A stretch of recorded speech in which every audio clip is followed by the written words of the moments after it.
વડોદરાના સાવલીમાં PI JU Gohil દ્વારા યુવકને માર મારવાને મામલે ધારાસભ્ય કેતન ઇનામદાર મેદાને।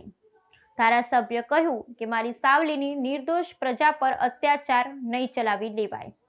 પીઆઈ ગોહિલ ખોટી રીતે વર્દીનો રોપ ચાડી રહ્યાના ધારાસભ્યના આક્ષેપો। એસપી અને ગૃહ વિભાગને શિક્ષાત્મક પગલાં લેવા રજૂઆત કરી। અગાઉ પણ પીઆઈ વિરુદ્ધ સીએમ, ગૃહ મંત્રી અને માનવ આયોગમાં ફરિયાદ થઈ ચૂકી છે।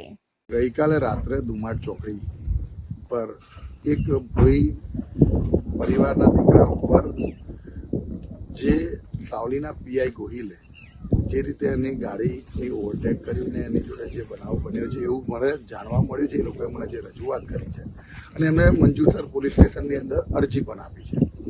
આ અરજી આપ્યા બાદ એ લોકોએ જે મને જોડે આ જે રજૂઆતના સ્વરૂપે જે વાત મૂકી, મેં માન્ય ડીએસપી સાહેબને પણ આની તમામ વસ્તુથી આખી વાતથી માહિતગાર કર્યા છે અને આ બીજો બનાવ છે અને આવા અનેક બનાવો મારી સામે આવેલા પણ છે કે ભાઈ જે ગોહિલે વારંવાર એને એના પોતાના સત્તાના મતમાં જે રીતે તું વ્યવહાર કર્યો છે, હું માન્ય હોમ મિનિસ્ટર સાહેબને પણ આ રજૂઆત કરવાનો છું અને એસપી સાહેબને પણ કરી છે અને વહેલામાં વહેલી તકે એને પનિશમેન્ટના રૂપે કંઈક ને કંઈક ડિપાર્ટમેન્ટની કંઈક કાર્યવાહી થાય એવી ચોક્કસ મને વિશ્વાસ છે કે ડિપાર્ટમેન્ટ કંઈક ને કંઈક કાર્યવાહી કરશે।